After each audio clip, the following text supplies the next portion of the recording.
Peace. We back on. Once again. And I'm still learning how to get my wings on this, but so far so good. All right, here we go. We are back with Talking Politics with Friends. I am your host, Steven Zorosco, along with my co-hosts, and I'm going to let them introduce themselves because I'm playing with this. But let me say it again. I am Steven Zorosco. There it is, so you can see it. Hello, world. I am your co-host, actually, because there's three of us, and I want to go ahead and introduce them. So first, let me start off with María, Ivonne, Treviño, Rodríguez. May you please introduce yourself? Tell us a little bit about yourself. Hey everyone, I'm a political consultant here in Houston, Texas. I have about a decade of experience in local elections, and I'm excited to be chatting politics with my friends and our new friend. Yeah. Next up is he leaning on the camera right now. There you go. I ain't trying to, man. It's the one and only Dr. Biko Mandela Gray. Yeah, hello everyone. As Steven said, my name is Biko Mandela Gray. I am currently an associate professor of African American Studies at the University of Houston, but María and Stevens have been my friends for, good God, over a decade now. We cut our teeth doing organizing work right here in Houston, and now it's just a homecoming to come back and be with friends and make new ones, like María said. So I'm looking forward to the conversation tonight. Absolutely. Now, for our first inaugural guest, I want to welcome in somebody who, honestly, this is like a catch-up vibe for me because I need to know what she's been up to. And so we have the one and only Dawn Jones. Welcome, Dawn. Welcome being our first guest. Hi, y'all. I'm honored, first of all. Am I also introducing myself and giving my background? Yes. Okay, yes, so just like these folks here, I've been in politics for about 10 plus years.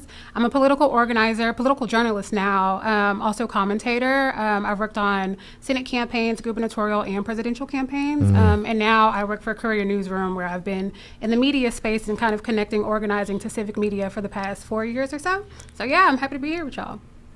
Wonderful, wonderful. And for the most part, you know, what we're trying to do here, and Dawn, I don't know how much of it you've been able to catch online with what we've been discussing. The intention of this show is to create a hub, a network for all of Houston to be able to know where and what and when it comes to politics and mutual aid and organizing.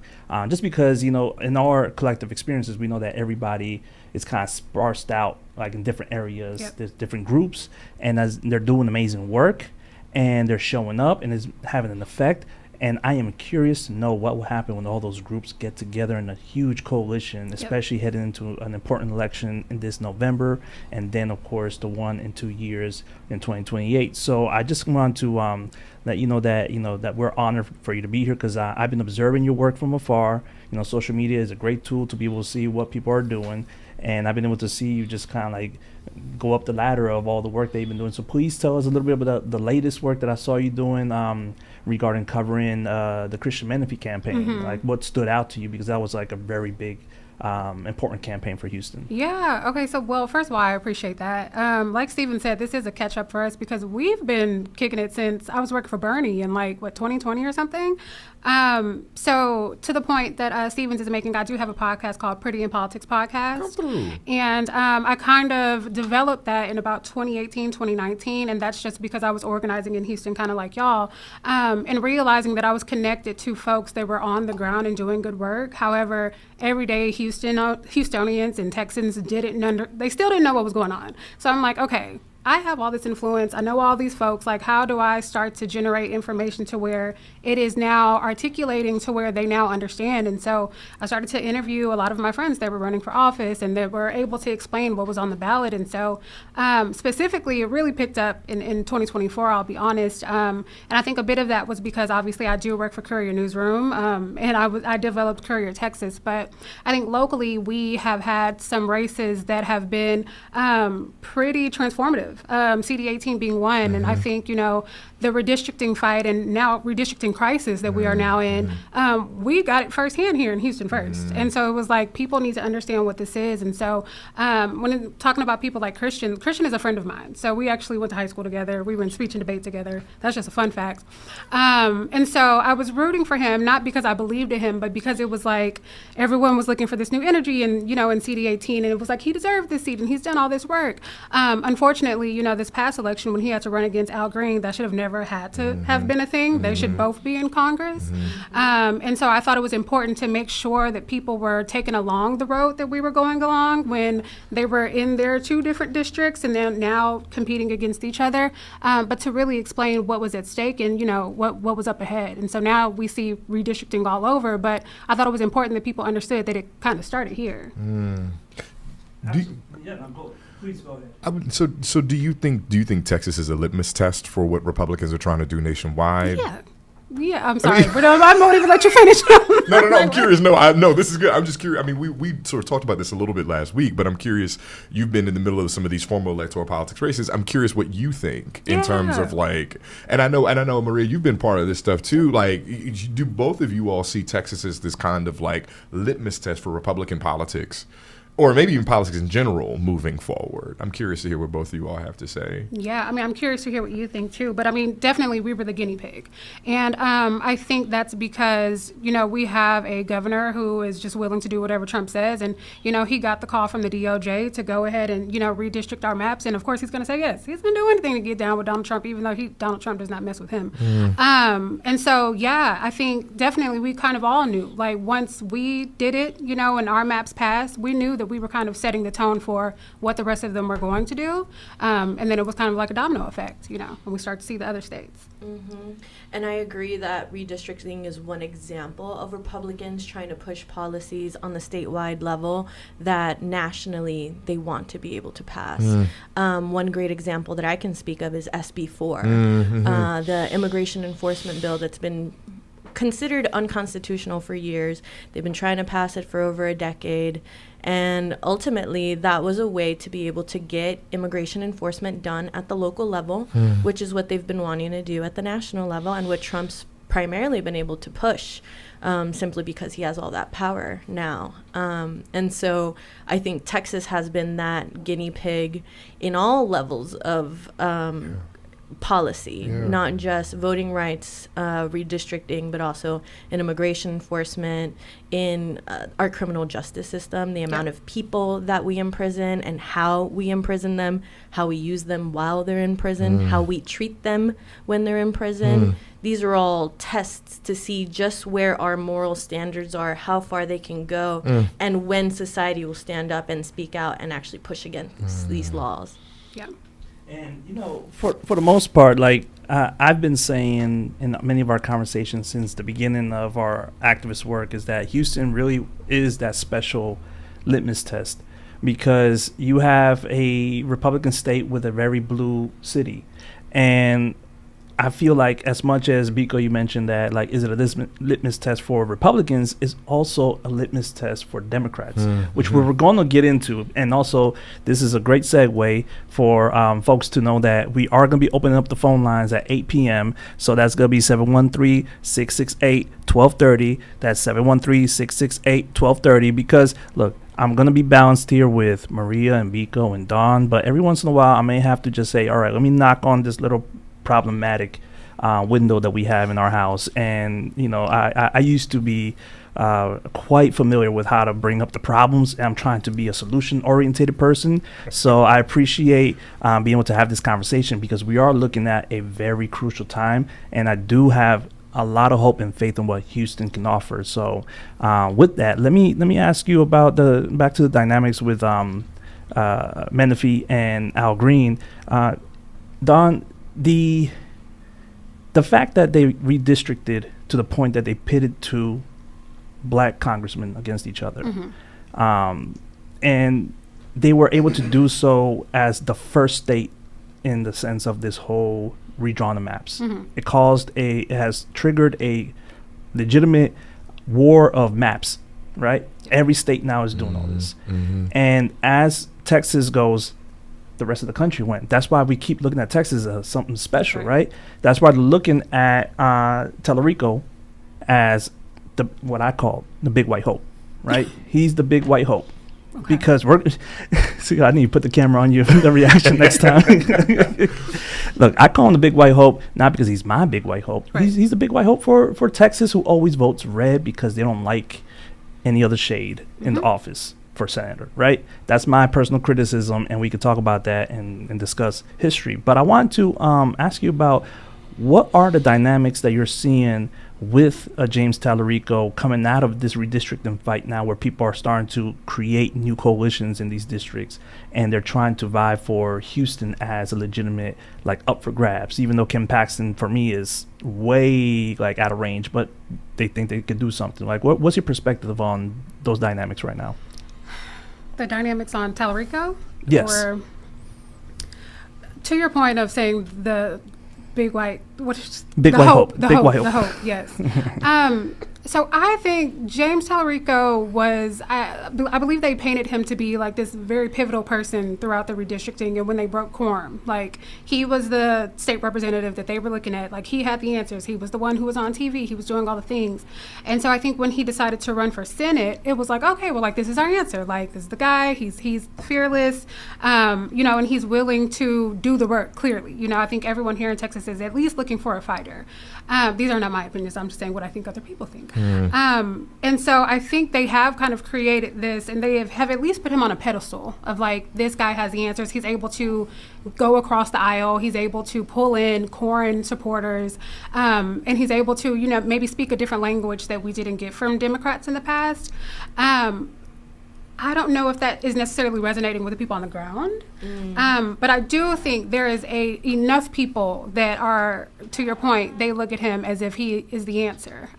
But in my opinion, I don't see that translating on the ground. Can you talk more to that? Yeah. We were just talking about that the first. So when you mentioned, first of all, that Christian Menifee and Al Green should have never ran against each other, we said that specific thing last week. Right. When you say that Tallarico's not necessarily resonating with people on the ground, we also felt that. Can you tell us why you feel that right now? Well, I think, I mean, and y'all probably know, working on the ground, you have a pulse for what locals are thinking and saying. Also, we understand who's out here. You know, like, we're at the community events. We understand we are talking to people every day. And so, you know, and all of these are my own, because I do have homies that are working on his campaign. However, I think people who have worked on campaigns understand that there's certain strategies that take place in order for it to be successful.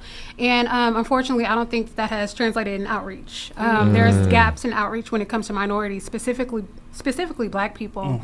And I mean, people have been ringing the alarm on this for months. I mean, this was before Crockett had, you know, lost. And so I think in this point, if he sees a path to November and being successful, he would have to figure out a way to actually court minorities, specifically Black people. Okay, so I have a follow-up question. You said you have homies on his campaign. Are these Black homies or white homies or Latino homies? Because that matters on what you're seeing on the ground, right? 100% it matters. So what kind of homies are we talking about? Black. Okay. Yes, I mean a few of them, but the one in particular I'm talking about is a Black woman. Okay, and this is leading to where I want to have the discussion about, you know, this current, and the question that I posed in YouTube with the description is there a Jasmine Crockett issue in Texas Democrats and Leftists? And now I'm gonna have to frame this, so please bear with me explaining this large framing. And why Houston's important is because, one, Black women turn out in Houston to vote, and we have seen how powerful the Black women vote is in Houston, you know, since 2018, and has been growing ever since, right? It's solidified. And so Jasmine Crockett was hands down the candidate that was chosen out of Houston during the primaries. And if Jasmine Crockett would have won, then I would be talking about we need to vote for Jasmine Crockett and flip Texas. But she didn't, right? And there were criticisms that I shared about Jasmine Crockett regarding her AIPAC donorship. Sure. And her answer that she gave on Israel-Gaza-Palestine conflict. it wasn't satisfactory, right? And for people who are identify as leftists, as people who are just trying to now also not join, but the zeitgeist has now joined that anti-Israel government stance. And for her to have that as an answer, all right, whatever. That was when she was running. She's no longer the candidate. But recently, if we're all familiar with, I don't know if Biko and Maria, you're familiar with Cori Bush out of St. Louis. She was one of the first of the squad members when it was AOC, Ilham Omar, and Rashida Tlaib to win back in 2018. She got primaried the last cycle, and the gentleman that defeated her in the primary is Wesley Bell. Mm-hmm. Heavy AIPAC donorship in that campaign. It was like $11 million or something like that. And she lost. She's running again for the rematch. Now, recently, this past week, Jasmine Crockett was in St. Louis because she's from St. Louis originally. And she was at a fundraiser for Wesley Bell and spoke very kindly about him, about, finding the right person for this job, and it's him. The backlash has been severe from, you would say, the leftists on the internet and all that. But as we have learned over the past couple of years, people on the internet show up and do things, right? So I pose this question because, first of all, Jasmine Crockett is not any longer in the race. It's James Tallarico and Mini Trump. But the bigger conversation about the Democratic Party and its refusal to just be like, free Gaza, free Palestine, and no more AIPAC money. Even though slowly but surely it's been getting eliminated, but specifically because I keep hearing through different conversations, dialogue about the Tallarico race, that black women are not willing to support because they felt that Jasmine Crockett's loss was ugly. But we have this other dynamic that people are also bringing up. What are your thoughts on that? First of all, that was loaded. So I'm trying to figure out how to dissect that entire thing. Okay. So I think that, and I'm curious to hear what y'all think too. So I think you said a lot.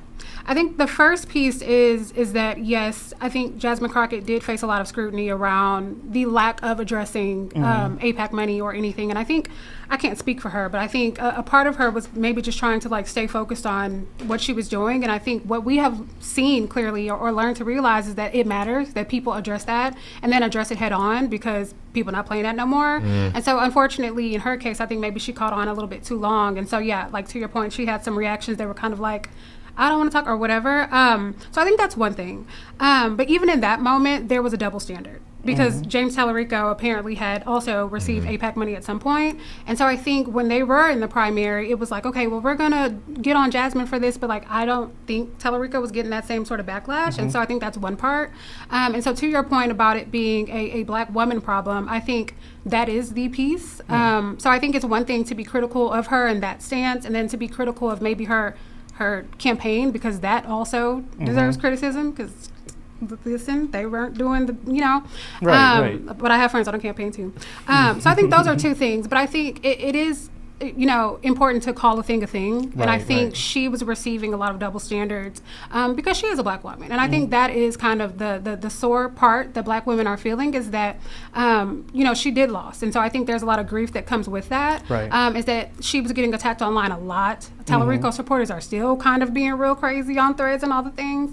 And so I think that's part of, Tallarico's outreach, is that he has to court them a certain sort of way. His supporters were kind of being wild for a while. And that's a dynamic that's been existing for a long time with social media, is that every candidate has their terrible supporters online. Like Bernie had the Bernie Bros that they try to label, right? And then you have of course Trump with his people that he is actually fond of. So I think that dynamic, we have to be able to parse that. We have to just parse that, because for me, this is not about trying to knock Jasmine Crockett down, personally, or of any of that sort. For me, it's because this conversation, and Biko, me and you have had this conversation a lot, is about the difference between purity and integrity. We're not asking for people to be pure, but if you want that job, then you need to have integrity. Right. And right now,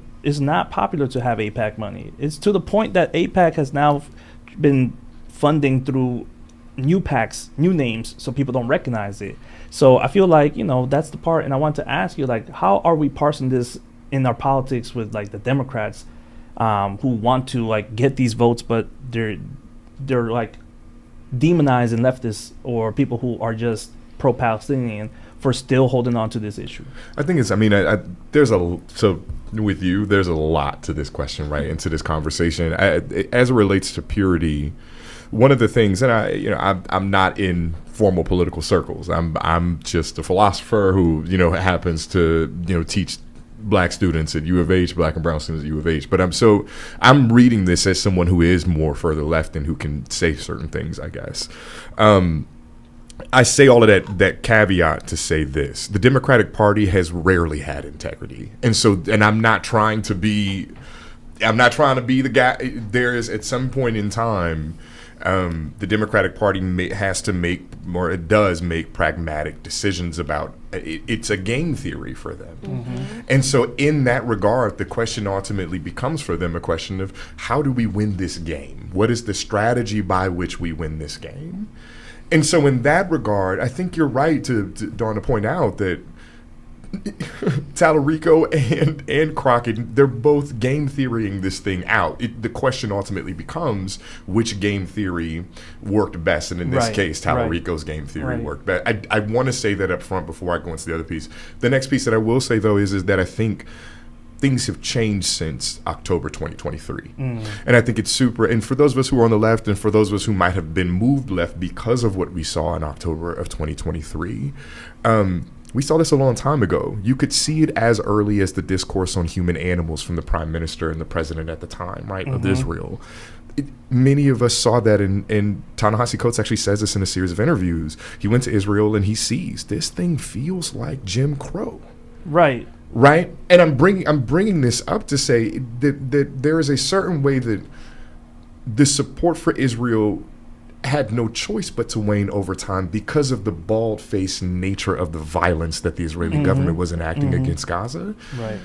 And so if you're going to game, and this is what I think Tallarico is doing. I was looking it up just to get a sense of this today, is in preparation for our conversation today. He seems to have tried to publicly distance himself from AIPAC. And I'm not sure. I want to be clear. I am absolutely not sure if this is a genuine position from him or if it is more game theory. Or if it's more game theory, right? And I'm saying that because I don't know if I think Jasmine Crockett's game theory was organized around a cult of personality. She's beautiful, she's charismatic, she's a fighter. I'm not saying these things in the sense of I'm not trying to judge anyone's appearance. I understand that, but politics is also theater, and so there's a very real way that her stage presence is so incredibly compelling. You all can see it. Because if this is WWE and Trump is going to have an opponent out of all the Democrats right now that knows how to talk that talk, I'm going to be like, yo, Jasmine, go get him. Who do you want a Stone Cold Steve Austin to go up against The Rock? You do. You don't want the washed out person to come. And I think she was,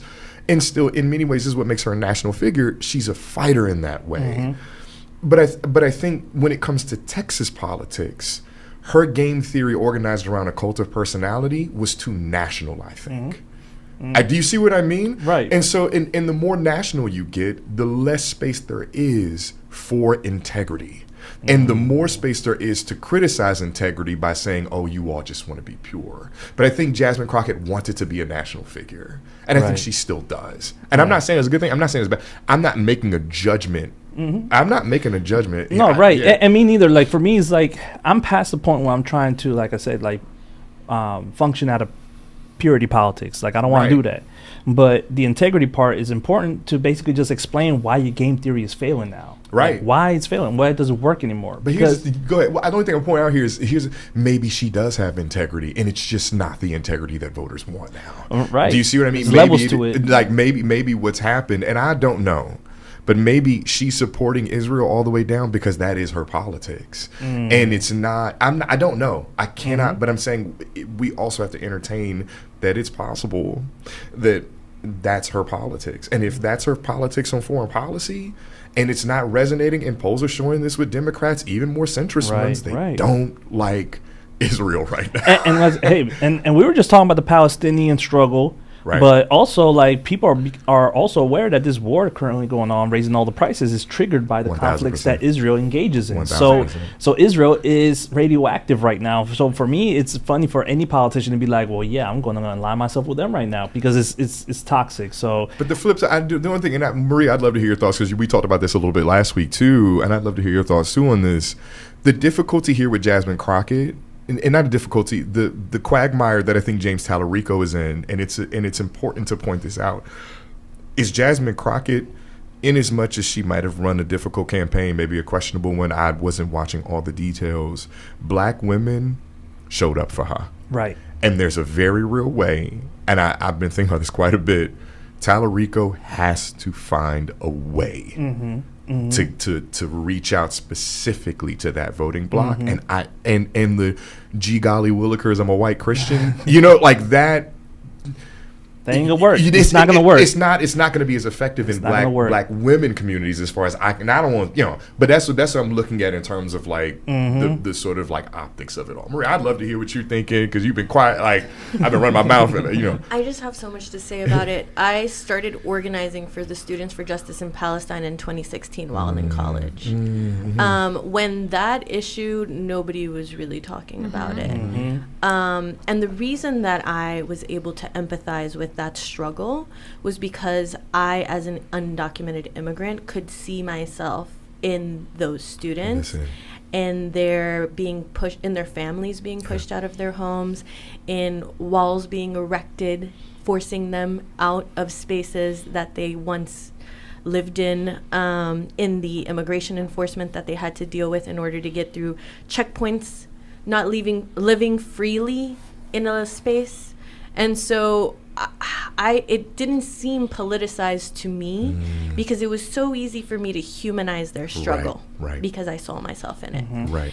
When I saw society at large talking about it after October 2023, I was, first of all, shocked. I had never seen so much violence on my phone. And I think that, and I'm thankful for all of those photojournalists. I still follow Bisan. I still follow all of them because the struggle continues. It does. And it feels almost like a Black Mirror episode because now we're just partaking in it as observers and nothing is changing. When I've worked in local politics in some local campaigns recently that have large volumes of Jewish folks and large electorates who still support Israel. And when you hear them and you go to the synagogue, you can empathize with their view of the problem because they see themselves as the victim. And so it becomes really difficult when I can actually understand where both people are coming, but where the moral problem lies is in lacking empathy for the other. Right? When I hear folks who I have organized alongside who are Palestinian who end up hating their oppressor, I get that. I can personally say I hate Donald Trump. I have no empathy for that man. I feel like he is actively ruining people's lives who are like me. He is actively pursuing an aggressive level of enforcement that reminds me of 1940s Germany. It's also 2026 in Israel. So when we talk about the past, it is actually the present. It just looks different. And so the nuance is kind of tough because when I end up having long conversations with my Jewish friends, they get what I'm talking about when I explain to them the conversations I had with my Palestinian friends. And to a degree, we all disagree with the war.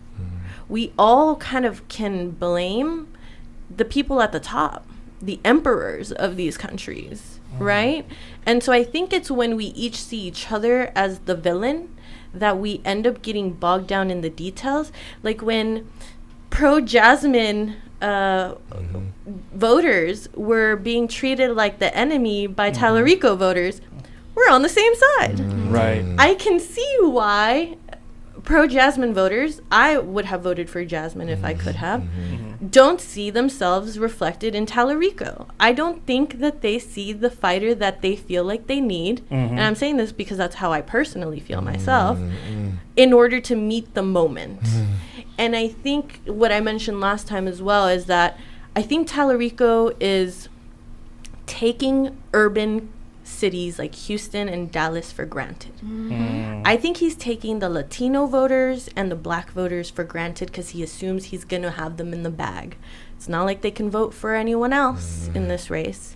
However, if we don't feel like we have a reason to vote for them, we're going to stay home. And then he's not going to have that margin.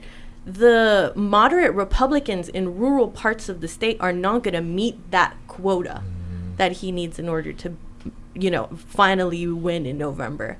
And so I think that Tallarico is smart to distance himself from AIPAC and pro-Israel lobbies because, one, the word lobby nowadays is a bad word. Always, yeah. I think PACs now are a bad word. Right. And I think due to the fact that we were all visually experiencing the atrocities of what was happening in Gaza, we can all morally decide that we're not okay with it, regardless of what side we are on. Correct. And this is a way to highlight the fact that we're talking about these geopolitical situations, right, and national politics, and it's because we find ourselves right now smack in the middle as Houston and Houstonians as a crucial piece to this conversation because we are the most diverse city in the country. And this is the oil and gas capital of the country during this war, right? And then you have a Jasmine Crockett, who is a national figure, who, let's not forget, the redistricting eliminated her district. Right. So her and Al Green got bumped out, which happened to be the two most vocal in Congress against Trump. So, like, I don't want Jasmine Crockett to disappear and no longer be accepted. None of that.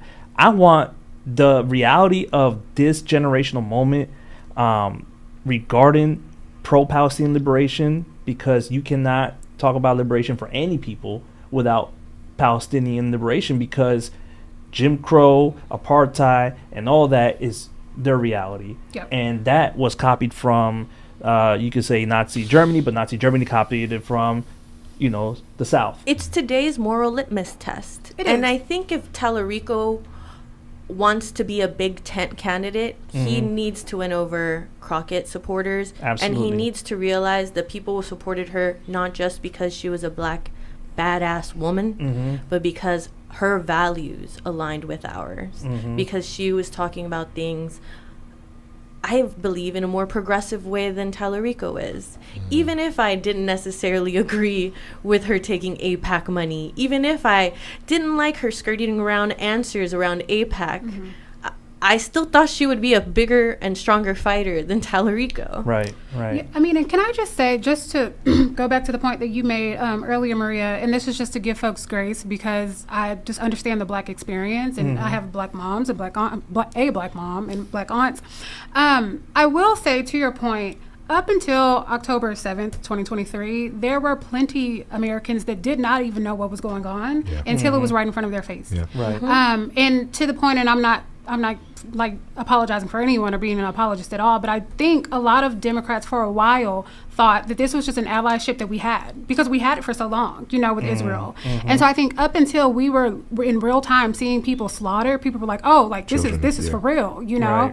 And so I say all that to say, I think a lot of Americans, I'll definitely say black Americans, feel like we have been so oppressed as a people our entire, you know, existence here in this country, to where it's like our issues are so overpowered to where it is hard for us to then see what's going on in other countries. Up until the point it was on our phones every day and we're like, oh, this is terrible.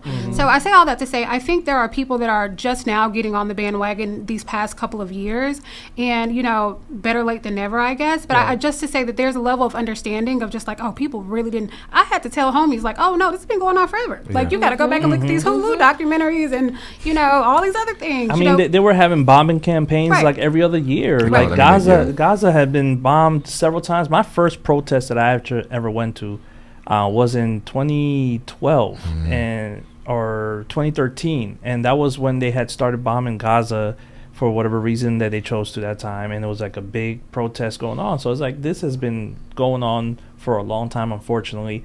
And what it took for it to get to this point where now everybody is like observing, it's because of the president that we have, Right. and his relationship, or whatever they got on him, basically. And also because Israel is doing their final push. They're like, no, we need to get all this land. They're taking over Lebanese territory right now, right? So it really is also a mixture of the fact that Israel is now doing their final push, and that can't be escaped now on anybody's feed. Can I love that we're having this conversation about information. I think it's super, Maria, I kind of wish I would have been working with SJP, in my undergraduate. But Dawn, I'm with you. I don't think many of us knew. And so part of what, and this is something that I think many of us who are thinkers or, we're in the media world, I think we have to do a much better job of educating the public on these international issues because they affect us so directly. I genuinely feel like, and we'll get back to Jasmine Crockett and her role, but I think it's super important to acknowledge, yes, many black folks didn't even know what was going on. Mm-hmm. And most Americans, I would assume, don't even understand that this place called Israel, is actually a creation of the United Nations post World War II. This is not people make the assumption, well, Israel's the Holy Land. It's been there for thousands of years. It's written in the Bible. And they understand this particular place to be that the significance is older. And I the nation state that we understand as Israel right now is created in 1948 while people are living and so if you can and black folks in many ways can understand this via gentrification. I think a lot of people can. If you live in somewhere and somebody comes and says that's mine now, Right. do you know what I mean? There's and I think if we can find ways to, because I'm so with you on this, that if we can find ways to let communities know, listen, what they did and what they do, and this is not Jews, right? This is the Israeli government. It is the state. Right? Just like the American nation state, this is the nation state of Israel. Imagine someone coming to your house and telling you this mine now. I appreciate you saying that, because I think one thing about local politics and campaigns is you always want to translate, what does it mean for the voter? Yep. How does it actually affect me on a day-to-day basis? I think a lot of people felt no effect on a day-to-day basis, right? And so it's very hard for me to care if it's like the butterfly effect. If a butterfly flaps its wings in Japan, does it affect me? Probably, but I don't know it does. You don't feel it, exactly, right? And so I think the issue about local organizing is that we need to bring things home, right? It isn't an issue out there in a different country. Right. We have Palestinian brothers and sisters here in Houston, one of the largest populations of Palestinian people, and they're not able to go about their day-to-day lives like they normally would. And I think describing how people are affected today here, right, being unable to see their families, worrying that they might be included in the next bombing. My partner is Lebanese. He has family in Lebanon, in Beirut, who are actively afraid of bombings because they keep inching towards the larger cities. Right. And he mentions that the people who are being currently bombed in Lebanon are the Muslims in Lebanon. So there's also this difference between who's a Muslim and a Christian, even over there, and who they're attacking and who they're choosing not to attack. This is so true. And it was a crazy thing that I saw mentioned in the report regarding this Lebanese, encroachment and everything, is that as Israel is, the IDF is walking into the territory, they made announcements in certain towns that are Christian towns and said, don't have any Muslims inside of your homes. We're going to come and look. And come on, the historical parallels is are you trying to copy paste and then and I just couldn't believe it. Wow, all right, so. But this is the nerd in me. Hannah Arendt writes about this in a piece called "The Banality of Evil," where she makes a claim that Israel looks a lot like Nazi Germany after a while, and it's not. she writes this piece in like 1967 because they kidnapped this person named Eichmann from like somewhere, and she's like, listen, like, we need to get him. He was a Nazi, but like the way they went about it is looking real close to the way that Germany was moving. And she's a Jewish woman who had survived World War II, and so she's raising this question, like, and this is early in the book. She's like, what does it mean that the country that had suffered, that was supposed to be created for people who had suffered such atrocities, turns around and commits very similar ones? And right? And to your point about the banality of evil, like there's this movie that came out last year.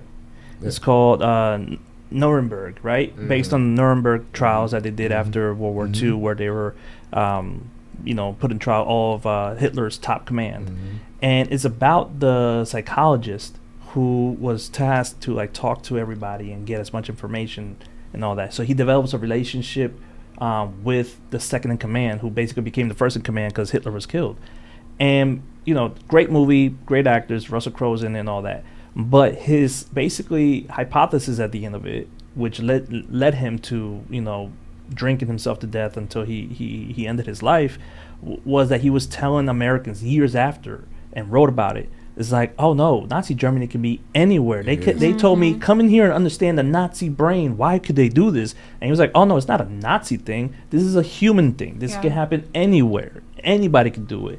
And so now those words speak true with not just how Israel's behaving, the government, how Trump is behaving, right? And all these other fascist governments that want to rise up around the country, around the world, because they see the opportunity now. What people don't understand, what I think a lot of people don't, and I'm going to be quiet. This is like actually, I do a lot. So this is why I'm sort Be your of invested. professor. I like Professor. I'm so invested. But what a lot of people I think don't understand is that, Hannah Arendt, talking about the banality of evil, she looks at this guy Eichmann who had done horrible things, and she says what was so scary about him was how normal he was. And his response, and she was like, I believe him when he said it during on trial. He's like, I don't hate Jewish people, and he is signing the papers, they're sending people, and he said, I don't hate Jewish people at all. Like, loved them. He was like, I was just doing my job. And what you learn about this is that actually most of Hitler's top organizers, the people mostly in charge, Speer, Eichmann, the list goes on. There's about 6 of them. Been watching a lot of documentaries. None of them would actually admit to the atrocities because they were just supposedly pushing paper. 1,000%. They were doing what they had to do. Yeah. And I'm going to bring this back locally, and this may be a hot take, but I think the way that John Whitmire is acting right now is the banality of evil. No. He's turning the other way, saying, I didn't choose to get rid of the rainbow crosswalk. I had to. I didn't choose to enforce SB4 locally. I have to. My hands are, I'm going to get a fine if I don't. Imagine if we were to read back German newspapers where the mayor of Berlin was like, sorry, I had to put them in concentration camps because we'd get a $50,000 fine. 1,000%. Where would he land in the history books? As doing the right thing or doing the wrong thing? I think the banality of evil is when we all partake in the evil and argue that it was what we had to do in the moment. That's exactly, and that's exactly what Hannah Arendt says. And I think that who we're seeing is exciting the masses are the people who are fighting against that currently. That's why Democrats, I would argue, are getting pushed a little further left than they used to be 4, 5, 8 years ago. And that's why we'll bring back Jasmine Crockett, right? Because she is the type of fighter that people want to feel that energy from. So it's like I'm rooting for her as somebody who could, like, look, we've already seen the dynamics of wrestling and politics. They can hate you today because you got the wrong politics, but then all of a sudden you turn face, and next thing you know, everybody loves you. Heel becomes a hero. Right? Yep. So I want Jasmine Crockett to become a hero because we are at that moment in our local history, Houston and Texas, and then therefore nationwide, because all this reverberates, as we have discussed. Now we're bringing it back because, like, I want these wins to happen because at this point, 10 years ago, I was extra harder than the Democrats, and, I still am going to be harder than the Democrats. But I understand the game theory better now based on the fact that we've been getting our asses whooped in ways that are historically like unacceptable. So like, listen, compromise, because I'm telling you right now, you're gonna catch a whole lot more heat from Gen Alpha, who are very aware. Well, we need Jasmine to be our hero, to be frank. I think we need her to be rallying the vote of the people who are not being heard by Tallarico right now. I think we need her to be exciting our base here in Harris County when we have some pretty big elections coming up in November, and we have a slate of pretty badass Black candidates. Letitia Plummer for Harris County Judge, Dexter McCoy for Fort Bend County Judge. Obviously, Christian Menifee is going to excite folks still. And so I think she needs to be really proving to, I think, folks across the state that she's not gone, that she still has political power, and that she's going to yield it in order to get us big wins that we need. Well, I think, and then earlier someone brought up, like, it comes down to, like, if we think she actually has integrity or not. And, I mean, I'll say I think she definitely does. I think she does, to the point, I think maybe she was misinformed down the line, just kind of how I explained just kind of the Black experience. But I think she certainly has integrity. She's definitely a star. She is the fighter everyone is looking to. She does have a PAC now called the Fire PAC, where she goes and endorses candidates. The entire slate that she endorsed recently just won, and so obviously she's effective because she's the fighter. She can go anywhere and kind of really turn it up kind of anywhere. And so I think to the point that you were bringing up around Cori Bush, I love Cori Bush. I think what it's going to come down to her about is going to be like, who are you aligning yourself with, and then who are you endorsing? Because obviously you have that sort of influence. But to the point that you were making, Maria, about her energizing the base, I will say, I think that she feels like that's not her job. I know that she knows that she has such a strong, like, position there, but Black women in general are just feeling like, I done done all that I done. Like, I'm doing all that I can do, And so, to the point about Tallarico, like, right now, she could be actively campaigning with Tallarico. They could be on tour together right now. He has to do some making up. We talked about this. So we literally talked about this last week. Well, look, I just want to say, because we're getting close to that 8 o'clock hour, and I know either Miss Lydia and a couple other people who are listening are going to want to jump in this because they're Black women and they probably want to fight for Jasmine. I'm not here picking a fight with Jasmine, I promise you. I'm just saying what the people in the streets are saying, especially the younger generation. They're not playing with this APAC stuff. So 713-668-1230. That's 713-668-1230. And we'll be taking your calls, and we'll be able to have a chat. And don't try to burn me, roast me for what I've been saying, because I'm just reporting back what I've been hearing, and I'll let you know what I agree with. Because the biggest thing is that incident with Wesley Bell. She walked that back because she released a statement and said that her organization has not officially endorsed anybody in that race. Oh, I thought she had endorsed them. No, so it was verbal. Like, she kind of just said it at the event. She was at the event. Yeah. Right. So basically, this is like, Jasmine, this is the opportunity. You backed up. Don't let it get you. Now just cut them 8-pack funds and then just come and get Texas 2 turn blue. And then, like, we good. But not without what I mentioned. What do Black women want? Make it transactional. You want this vote? Give me that. So, Dawn, what would be your answer to that? Like, what is it that you tangibly want for Black women in exchange with this vote with Tallarico? I mean, or I think just winning Texas in general. I think at this point, Texas is definitely in play. And I think people are just now realizing that.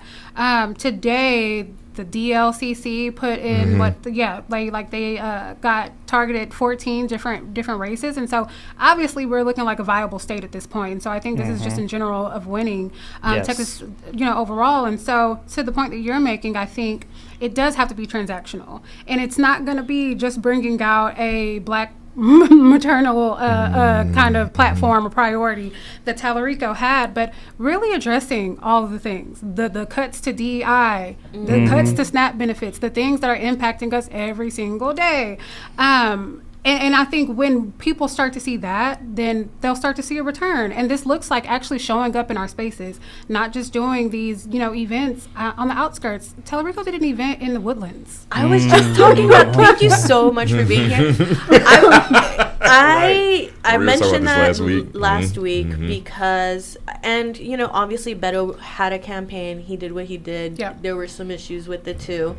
But I do think his community outreach was some of the freshest community outreach that had happened when he was running for statewide. Yeah. I mean, well, I worked on his 2022 campaign. And so even with that, I can say that just comes from having a diverse staff and having folks on your team that understand what is actually happening, having that representation. Exactly. And unfortunately, that's where Tallarico is lacking right now, because the talent is out there. Right. You know, there are people that can tell you what churches to go to, that can tell you what community centers to show up at, you know, and folks to volunteer with and all those things, but I don't know. The ground game is lacking. I'm curious to hear your thoughts, though. I mean, we talked about this last week, and that's why I'm glad you're bringing it up.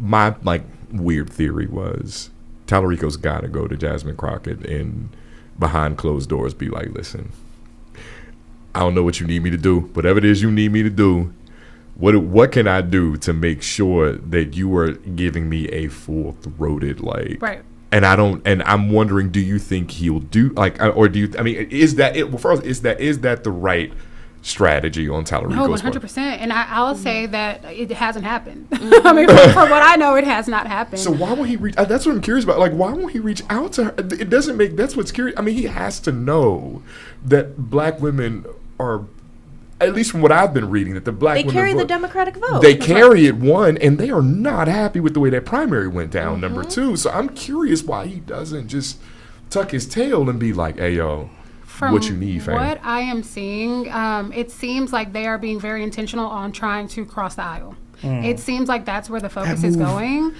For me, someone who understands that we have 18.5 million registered voters in this state, and only a fraction of that turn out every voting, election cycle. I don't know why you wouldn't just court the folks that are already registered to vote, and Right. But it does seem to me that he is kind of thinking that he can court the other side. This is something that I've thought about, and Maria, I'd love to hear your thoughts, Donna. I did this thing called the New Leaders Council, and I don't know. I'm an alumni. Oh, you are. Yeah. I'm an alum way back from I don't know. What was it, 2016 or something? I don't remember. Okay. I'm old. Like, so anyway, so we did it, and there was this electoral strategist guy, and he was like, the real thing that we really need to be doing as progressive leaders is making sure that we cast the net as wide as we possibly can. Don't appeal simply to the base. You've got to do the and I asked him publicly. I said, listen, like, that seems wrong to me. Like, if you don't get the folk, I'm talking about black folks, you don't get the folks in the barbershops and the beauty shops. Right. You don't get the folks in the churches. If you don't get them excited, they will stay home while you're over there looking for all these other people in the middle. And I'm worried, to be frank with you, I'm worried about Tallarico on this front, because it's feeling a lot like, and I don't think this was Kamala Harris's fault, although Kamala Harris had her team made a very weird, similar decision where they went straight to the middle. And I was sort of, I was like, this doesn't make sense. She's never going to win that white middle. They're not going to vote for this woman. I mean, I don't care how much Liz Cheney stumps for you. There's no way. And I feel like Tallarico's making that move, and I'm genuinely worried that it's going to be a losing move. Go for the folks who if you get them hyped, they're going to turn. I don't understand that strategy. I think he keeps seeing statewide candidates try that strategy and not win, so he's like, let me give something else a shot. I don't think he realizes he has to get his base in the bag and then go try to persuade moderate Republican voters. But he's already got, I guess the thing is that you've got to think about, so I'm thinking about a couple of earlier races. One, I'm thinking about Beto. Beto styled himself after Barack Obama, right? So there's a very real way that, he's got his case. There's a way that it hit the aesthetics, the optics of Beto felt closer to Barack Obama. Jasmine Crockett is a black woman. Her optics are as beautiful as she is, and as powerful of a speaker as she is. That optics is allegedly only going to appeal to one crowd. Tallarico is your nondescript white man. You couldn't pick him out of a lineup of one. Let's just be clear about this. He just ran, like, he looks like I hate to be like this, but he looks like a used car salesman, right? Like, and I don't mean that I'm not no shade to used car salesman. I would say that's more Gavin Newsom. We're like, Tallarico. No, Gavin Newsom. He is hot. Gavin Newsom's hot. Tallarico looks like the emoji in your phone. Like, low key. But I want to be clear. I'm not trying to just talk. I'm not just talking about his looks just to be kind of like petty. What I'm trying to say is I think he understands that he's a nondescript white guy, And so my suggestion, what I'm saying is, you've already got these middle of the road white people in the bag. You look like them. It's who you don't have, who is not sold on you, are the people that Jasmine Crockett has sold. Right. Do you see what I mean? And so why not make that strategic? Whoever going to get across the aisle, you've already got them. Yep. You're not going to get any. That number is not going to raise by a substantial And I margin guess by that's November. why it's prophetic, because the Great White Hope loses. It's true. No, you're not lying. It's true. Sorry. I know you're trying to. No. I was just going to say, to the point that you were making about Beto. I mean, when I ran his student organizing campaign, or program in 2022, I think it is important to understand that the people that are closest to the ground just know more, because we understand what they understand. And so even in that vein, we had Beto on an 18 campus tour. Like, we had him, and I made sure that we had a HBCU director, and we went to the 5 HBCUs that seemed to be the most prominent. I made sure in RGV we had a Spanish speaker, but that's just with just understanding the diversity that we have here in Texas. And so to the point that you're making about Tallarico, if he is able to get closer to the ground and talk to the people, because people right now, he's just looking like a robot. He's very scripted. He has the same talking points. People would like to see him in a more humanized way. And until he's able to get into the community, he won't get that. Because I think once he's able to connect with people, then sure. I mean, at this point, we want him to win. And he could win. He could win in November. And that's what I was going to ask you. Like, it's 5 months. Do you see a path to victory for him, like, honestly? So Steven said he has 5 months. He's going to get there.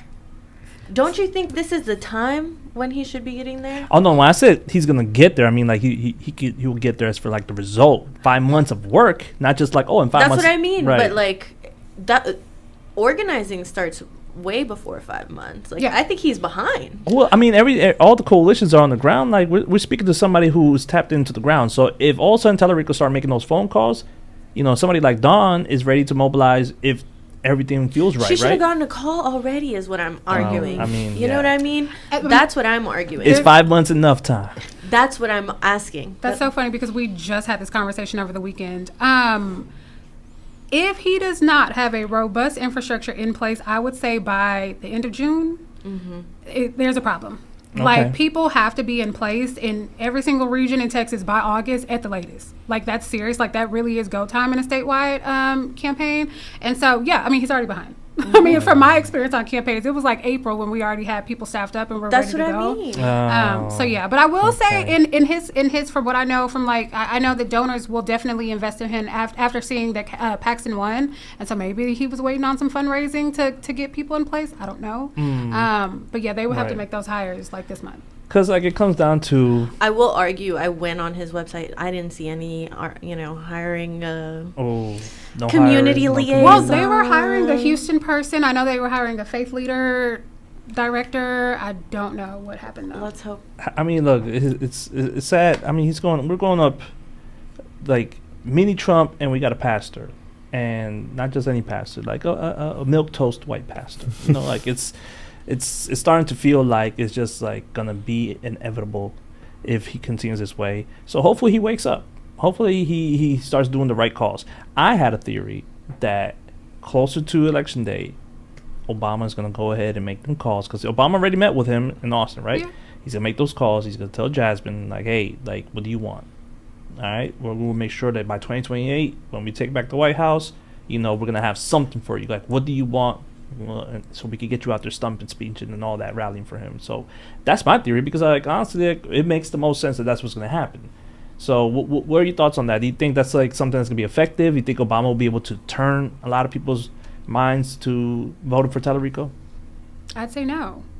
Just because I think to the point that you made years ago, maybe, because everyone was looking at Obama like he was the answer, but I think people have a mentality of their own now, and I think people are genuinely like, okay, I voted for this person, these things are still impacting me negatively, like, what's going on? So I think the vote really matters now. And so I mean, maybe for the older people, maybe for the boomers, Obama would do something. For millennials and under, no, that's not moving nobody. And I wouldn't be surprised if people haven't already reached out to Jasmine and tried to get her to do that, so I would say no. I think that, I just to sort of think with you on that, what I'm recognizing, I'm teaching these Gen Z. I'm a millennial, good God. Anyway, I'm thinking about how old I am, but I'm teaching these Gen Zs, right? And and what I'm noticing from them is like what they attend to and what they pay attention to. I think you're absolutely right. Barack Obama has a particular kind of compelling force for older Democrats, right? And he has a particular compelling force depending on where you fall on the millennial spectrum. Like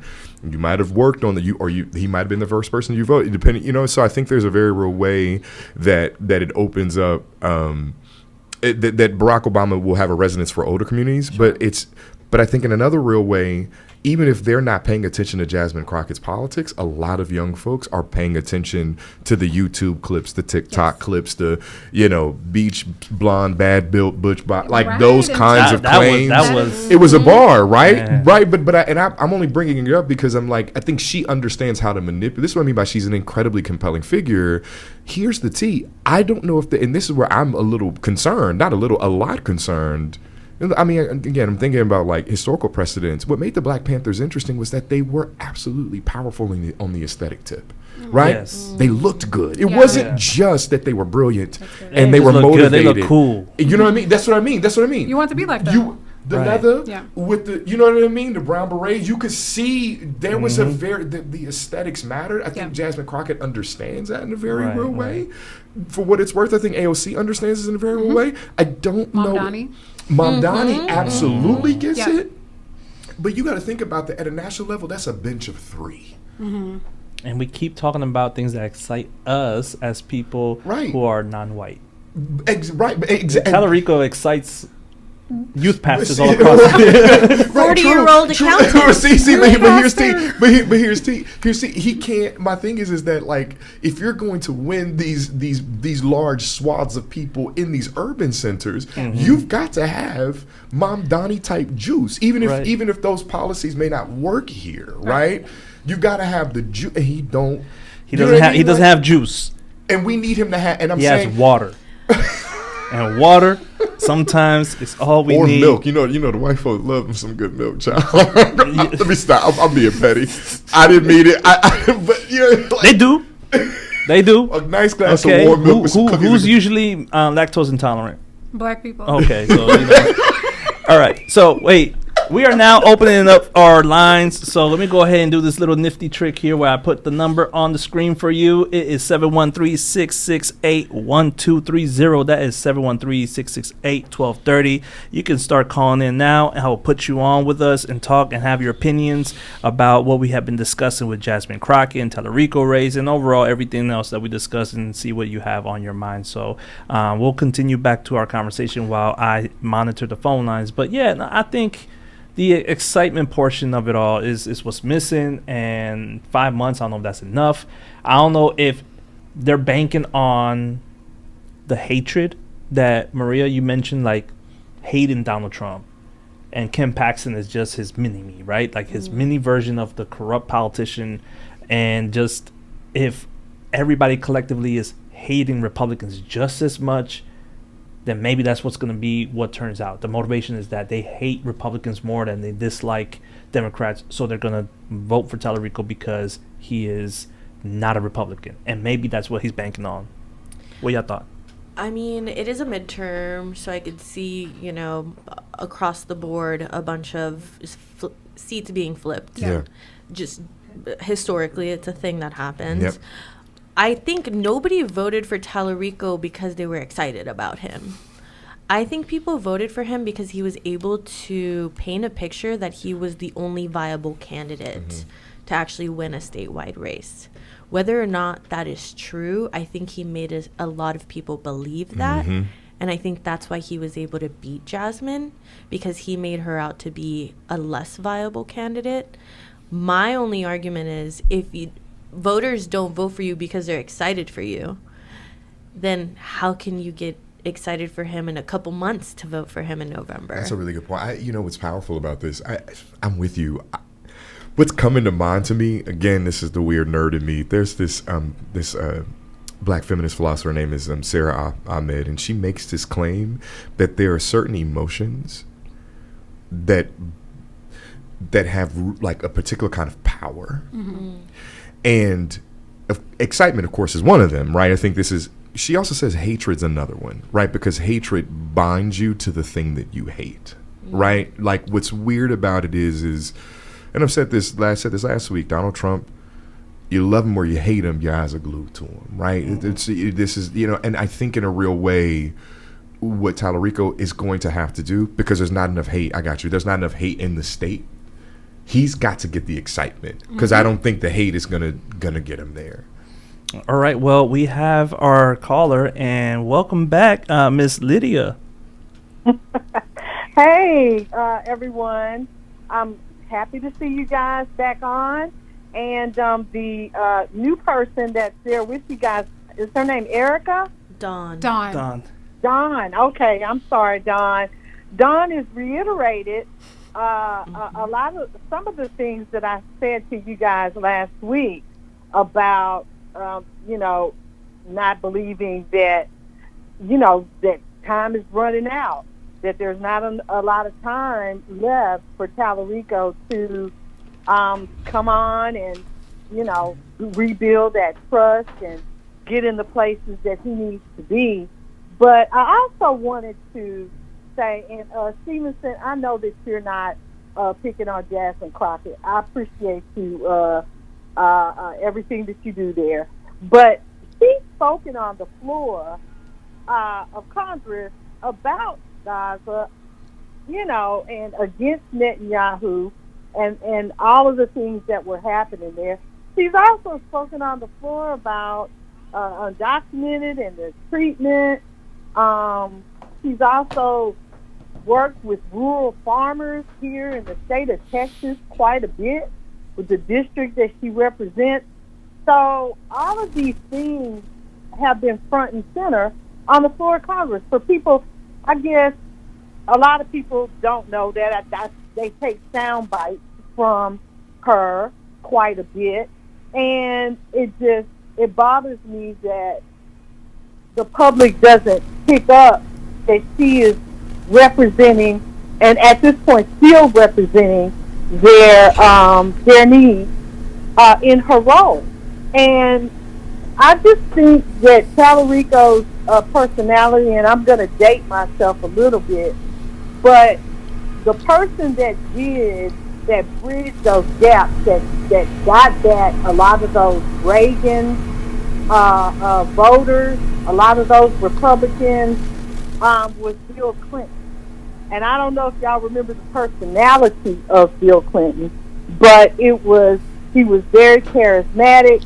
He got, the votes. He went to the black churches. He was, from the South. He wasn't a theologian like Tallarico is, but he knew about the black church. He was able to bridge that gap there, but he was also able to get those white voters that Tallarico is thinking he's going to get, which I don't believe that he's charismatic enough to bring those people, and I think somebody said that, across the aisle to vote for him against Paxton.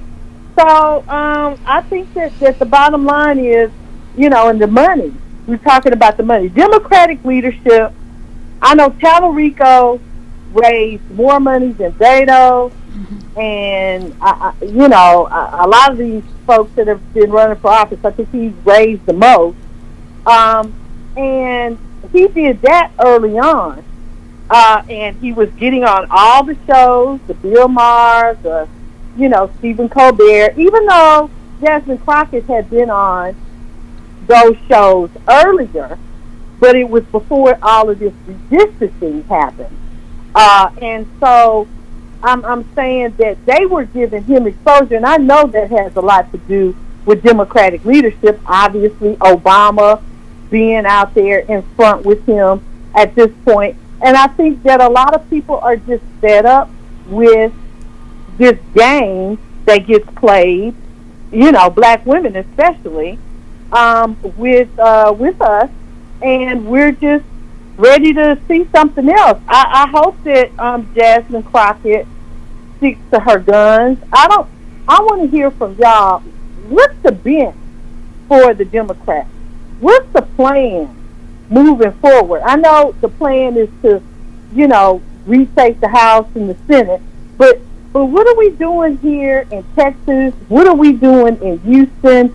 How are we going to work with the situation that exists currently insofar as the district being changed up? What's the plan moving forward for that? What are you guys hearing on the ground? Are people actually strategizing to accommodate for that? What's going on with that? Because I know we're focusing in. We could do, I think, more than one thing at a time. So, I want to get your thoughts on what that is. But enjoying the show, Stevenson, and everyone that's there. Maria, hello. Hi. Dr. Biko. And look forward to hearing more from you guys in the future. Thank you. Thank you, Lydia. Appreciate the call. And honestly, I'll pass that to Dawn because I think you are on the ground. You are speaking to everybody that is in the outreach movement and everything. So, like, what would your suggestions for the Democratic Party be? Well, that's loaded. Is it? What would my suggestions be? Can you turn me down just a little bit? Yeah. I do think there has been a reckoning that has happened across, Democrats, I think, statewide. I can't speak to what can happen federally, if we win. But I do know that there is a plan to at least win our state house back. I think when we think about our state house and we think about the redistricting and understanding that we just did not have the numbers, and yes, we broke quorum and it was national, all on the news and things, but we just did not have the numbers. And so I think there is a strategic plan to at least win the House, or at least have enough numbers to flip the House, because that's where we saw a lot coming out of the last legislative session. We saw crazy bills passing. We saw the 10 Commandments come out of that, and there was the prayer time that was taken out of all of these, changes that were happening to people's everyday lives that people didn't even know. It was just kind of happening right under our nose. So I can't speak to what's happening federally, but I can say that seems to be the statewide initiative. And then I think locally, Harris County, we have a real chance here. I think if Letitia Plummer is able to win, that's some real progressive, changes that can happen. If Abby Kamen is able to be the Harris County attorney, did I love her as a councilwoman? Kind of. We worked together at some points, but I at least think she is strong enough to fight back. I think that she would be able to at least represent and protect the county in a certain way. And so I think here in Harris County, we have a bunch of folks that will be able to at least keep us blue. I think Abbott is making a direct attempt to kind of step in. And so I think that, at least if we're able to win in November in Harris County, we'll be in a good place. Fun fact, Abby Kamen was my NLC alum. Was Yeah, she? she and I went through the same thing together. I don't think she remembers me, which I don't know if that's a bad thing, actually. but I just wanted to add that to the... No, and for me, there is the task for the voters. Also, people who don't vote but care, they have to apply pressure. This is not a simple like and share. No, you have to do a little more than that. You have to, sure, post about it, because when you're getting a lot of posts about a certain thing and you're getting fried online, and it's like an automatic poll. Look how unpopular this is. I'm going to backtrack, right? A lot of these representatives, a lot of these people who are in office right now, a lot of these people who are pursuing office right now, they need that in order to be able to look at, let's say, in city council, look at Whitmire I'm sorry, I have to answer my constituents. You see this fire right now that's waiting for me outside? I can't. So I can't support this. Yeah. For every single one of them. They all have to. So I do feel like we cannot just put the onus on the politicians. We are the ones that have to turn the temperature up. Well, this is the... Go ahead. No, I was going to say, I just want to make sure, because there's a information piece that has to be handed down to everyday people around that. And that's why I do, my Pretty in Politics podcast, because for our last election cycle, I think I interviewed at least 15 candidates, because I want people to get to know folks on their own, but then also be able to hold them accountable if they win, but it's okay, what does that mean for y'all? They don't know what that means. We have to tell them, you can call them, you can go to city council meetings. They now have city council meetings in the evenings that you can go to after work. park, you can go there. The budget hearings that happen right now, you can go and give public comment. How do you do that? Folks can teach you. So I think it's important that they are informed, but then also informed on how to take action after. So like, yes, we are electing the right folks, but then how are we making sure that they actually show up for us after? And so I want to make sure that we're always uplifting the information part, because I think we always think like people think like us, and they genuinely don't. It's super. I mean, I made this like distinction last week, and I'm glad you're bringing it up, Dawn. I think there's two kinds of politics. There's formal electoral politics, what happens in the voting booths, and then there's the politics in terms of the polis, in terms of people, groups of people, and how do you mobilize those masses of people to think about their lives individually and collectively? And so I think you're right, education or information becomes super important for that. So I'm just adding that I think we have to operate on both levels relative to this. There is the formal game theory politics game, but then there's also what happens, in the meantime, in between time, and that kind of politics is not game theory. That kind of politics is how do we do. I think Mom Domney has figured it out for what it's worth. I think he's a great example of this. It's like,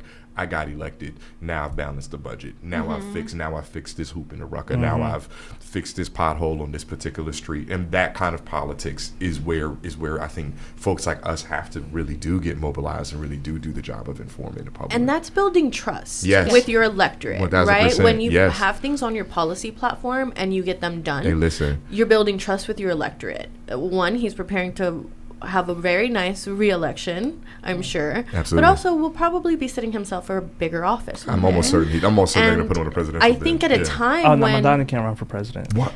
Because he was born somewhere else. He was born I somewhere think. He's not a citizen? Well, he is, He but is. you have to be like Born? I thought, So, one, you have to build trust with your electorate. And I think that increases voter participation generally. Yeah. I think a lot of reasons why we don't vote is because we lose faith in the process. What's the point of me voting for this Democrat if every time I vote for this Democrat, my house still is in shambles, Yeah. I'm still getting flooded, my streets still have Listen, potholes, I listen. still don't have a ditch Yep. that actually, Yeah. moves the water along. Yep. I don't have a park, I don't have a library, and my schools are shit. Yep. Yeah. So yeah. what's the point of me or they're getting closed down. voting again? Exactly. What's the point of me voting again? So one, it's building trust with your electorate. Right. But then two, it's like voter participation. Right. And what you're talking about Right. is year-long voter participation. That is what actually builds our strength Right. as Democrats. Right. Yeah. Going to city council meetings, county commissioners meetings, that's how we all met. We were pushing our That's city true. council and commissioners true. to end programs that we saw were the local embodiments of federal fascist laws. Yes. Yes. And so now we see even more organizers. Like I mentioned last time, every city council meeting, every county commissioners court meeting, there will be hours-long testimonies of people advocating for the policies that they need to get put into office. Yeah. What I struggle with is when we have Democratic city council members and commissioners still voting against what hundreds of people go and advocate for.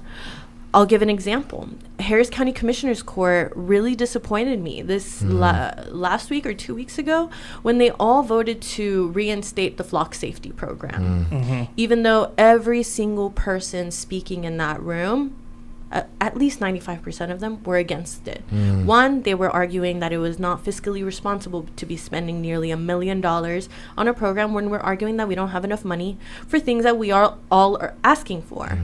Two, it's a highly controversial program. Nationwide, they've been receiving backlash because police officers, law enforcement agents are using it immorally to stalk their ex-girlfriends, to stalk immigrants, all kinds of things. You could just look it up. It is like actual fact. And you're seeing localities, municipalities, counties have to revisit the program to either reinstate a contract, and people going and showing up fighting against it, realizing this is not how I want my tax money being spent. I would much rather have you spend your time and effort doing something else. However, County Commissioners Court unanimously voted for it.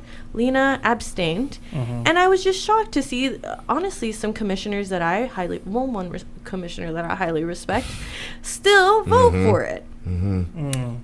With a caveat of we'll revisit it if any, qualms or any problems come up.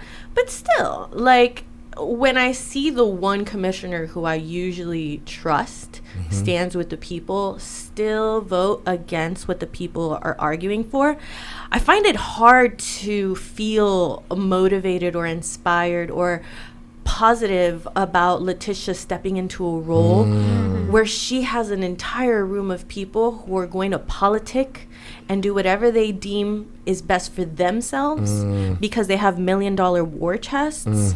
And she's she's a freshman. And I really hope that we all step up to support her if and when she wins, so that we can prove that kind of integrity is backed up by the people, by the voters. Same thing in City Council. We did not support Letitia when she was fighting for the apartment ordinance.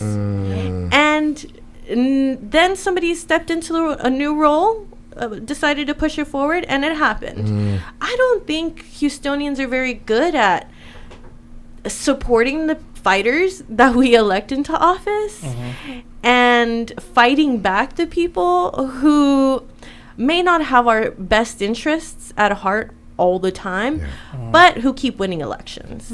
And, you know, that's a great opportunity to just highlight why we do this, like right here, this conversation, right?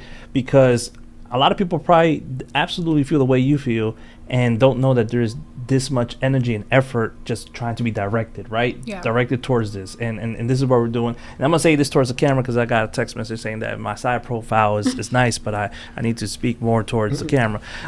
Hey, Paris, how you doing? And I just wanted to say that, like, you know, for us, this is the mission statement. I'm grateful that we have the people that we have in the room right now, and there's so many other people that we all individually know that we're going to bring in the room, because we want to have those fighters have that support, because people just don't know who the fighters are at this point. They don't know. Those who are like a select group of people who are engaged, but like as a city, everybody needs to know. Just like all New York knows who Mandani is. Everybody needs to know who Letitia Plummer is. Everybody needs to know who in city council is going to be fighting for us is. And like lift up the ones that are trying to get there too. So it's like, I feel like that is definitely a moment to highlight. Like that energy, that passion, that sense of urgency is why we do what we do and what brought us here in this room. I'm not behind thoughts. And I'll say something that you said around just like the year-round organizing that needs to happen, and not just being around when it's election season and things of that nature. But someone who's doing a great job right now is Chris Hollins. I don't know, do y'all follow him on? Okay, so first of all, folks have to realize that they are really competing with people's digital strategy. Like you're competing with what folks are seeing on social media. And right now, Chris Hollins is being masterful in his approach to his opposition of the mayor's budget. And recently someone asked me like, okay, well, the budget has already been released and, you know, it's passed and it's already, so why is he still fighting? And I was saying like this sort of amplifying is really kind of creating awareness of what this means. And so therefore, the next budget cycle, we're able to let folks know what they can do to oppose these sorts of budgets and these sorts of $5 fees that nobody really had the background on.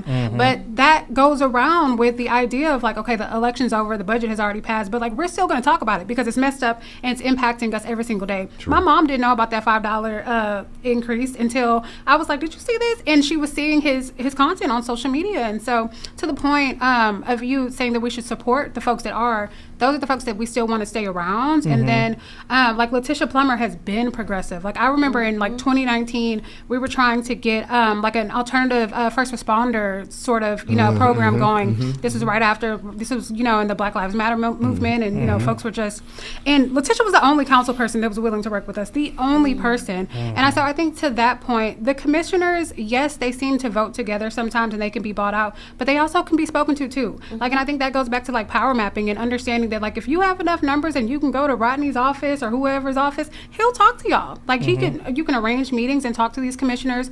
And so I don't want to look at it like it's just this, oh, like we don't have a, you know, because you do have some sort of say and they can be swayed. Right. Yeah. Well, I mean, I think this goes to a strategy that Maria, you were hinting at, that we had ended up doing in, what was that, 2016, I think, that, you know, we ended up building.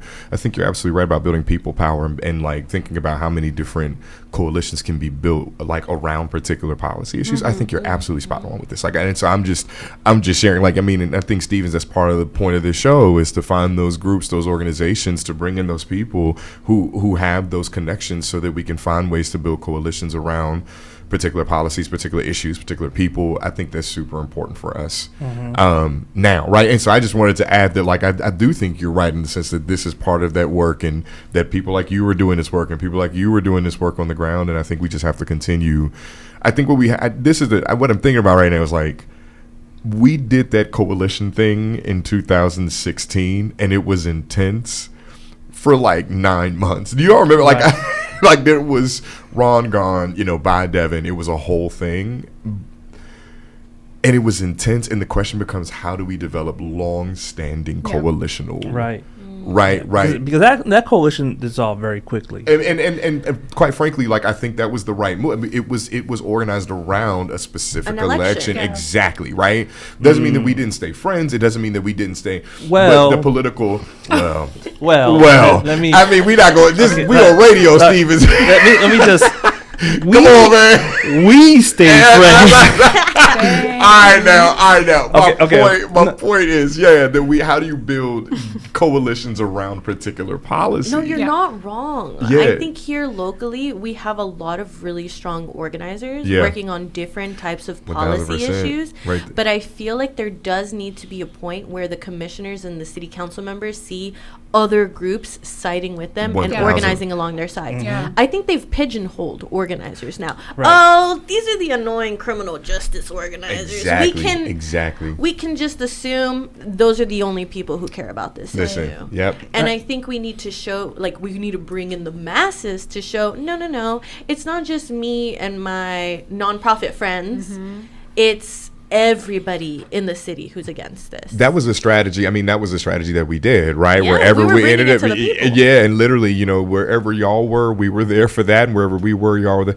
And I think we have to find ways to think about those things collectively. And so I just wanted to I'm thinking, like, how do we build those and it doesn't mean that the specifics of individuals, groups, like that their aspirations or their incentives or their desires change, but it means, how do we show up in mass? Yeah. Go ahead. Well, I was just going to say, I mean, what y'all are describing is literally what we were talking about with Tellerico, is that in order for him to win, is that he's going to actually do real coalition building, because to the point that we're saying is that, like, he can go across the aisle all he wants, but if we're brawling and there's 20 people on the other side and you say, I got 15, you want all 20, don't you? Exactly. And so it's like, how can we come off as powerful as we can be? We can't if we're truly tapping into each part of the coalition. Absolutely. All right. And for a quick sec, let me go ahead and check in. We have a caller and put them online. And caller, you are on with everybody here and talking politics with friends. What is your name? I have a stage name. It's called Cup of Coffee. Period. Cup of coffee. Oh, cup of coffee. All right. Let's go ahead and do it. What's on your mind? What you got to share? Well, listen, I hear this narrative surrounding the nominee for the Democratic senator, Mr. Rico, right? Yeah. And it reminds me of a term in medicine called, what is that term? Unremarkable. Seems to be what's surrounding him. I'm asking your panel, though, is there anything that you guys align with him on, any policy thing that you say, well, I agree with this man on this particular policy? That's a good question. I think he has some particular policies. What I was looking at, and I don't know if he still holds these policies, but I was particularly looking at the distancing from AIPAC. That actually, I think there's a way that for me that his policy relative to that, speaking out against these particular foreign policy issues, for me does resonate pretty importantly for me. But I'd love to hear from y'all. Yeah, I'll definitely say, and let me be clear, when it came to policies, I will say Jasmine and Tellerico were pretty much, they're pretty similar. They're pretty similar too, right? Yep. Yeah, he has an anti-corruption policy, he has a teacher's policy, he is putting forth actual, and even when I'm being critical about, the policy that he had specifically about Black women, it was to address the Black maternal health rate, So I'll never say that, so I do think that he does have very progressive policies that will put Texas forward. Right now, we are doing the worst in healthcare. We are dead last. So if he's able to push those policy forward, then sure. My issue with Tellerico is just him actually earning the vote. It's yes, you have the policies, but can you actually do the work to earn the vote? Right. I agree with Don. I feel like if you go to his website, he says all the right things. That's exactly right. I'm looking at it now. And even on social media, he'll probably have a post about every issue every once in a while. I need him him to prove that he cares about these issues by organizing and being alongside the people on the ground who also care about these issues. I want to see him at immigrant rights rallies, not just at the border, crying at the sight of the wall. I want to see. Wasn't that AOC? Did that happen? It's an example. Okay. That was AOC. But you know what I want something more than just the visuals. Yeah. Mm-hmm. The on paper. Mm-hmm. I need to hear him actually sound like he cares about the issues. Yep. And I think it's a much more emotional thing that I'm requiring. Because I was gonna ask also, like, policy wise, does he have anything policy wise that he's offering for his biggest vibe that he's waving right now with the races, the billionaire class, right? Mm-hmm. Like, you can't afford things, the affordability, which is the populist movement right now, is growing. But does he have any policy behind that right now? Is he like saying proposing this or supporting that? Well, I think that's what the anti-corruption policy is about. I would have to look at the entire details, but he had like a whole press conference where it was basically combating against billionaires, because that is like his main talking point. Right, that is his main talking point. Yeah. Okay, cup of coffee. Do you have a follow-up or any other thoughts that you want to share? Well, from a strategy standpoint, I think that withstanding the people's hesitation or framing of that he needs to do more, he probably needs to reach past those who need him to do more and reach to the people that says, what are you going to do for me? You know what I'm saying? It's like, I think he's already captured maybe that vote of people who say, you need to do more, and he probably needs to reach for the other people who say, I prefer you over this other guy, Paxton. I don't know if I fully heard, but what I will say, I was just looking up the affordability piece just to bring this into the conversation about whether or not, I don't know, I think he was talking about people saying he need to do more. I just wanted to bring this up to piggyback off of your point just briefly, is to say he had, and Maria, you said it too, he has all of these, like, James Talarico has all the right policy platforms here. He's raising the minimum wage, wants to raise the minimum wage $15. He wants to tax corporations. He wants to tax billionaires. He wants to do the difficulty, and I'm sorry I couldn't quite hear your cup of coffee, but I'm just piggybacking briefly and just saying the issue here is presentation, and quite frankly, how it's scope of message. This is where Mamdani, we used him last week. I think about him a lot as an example. Zoran Mamdani, people in Texas are paying attention to what's happening in New York City. That's how wide the scope of his message is reaching, and I think Talarico's going to have to reach just as far and just as wide, because I was just looking things up, just trying to make sure we were the policies, and he's spot on a lot of things. Raising minimum wage $15 is, I think that's massive. Should be more. All those guys, his predecessors are all right on the same issues as well. So I agree that there is something missing, because it's absent, and like I say, that term unremarkable seems to be something that that's following him right now. I'm not sure he's not going to be Mandela.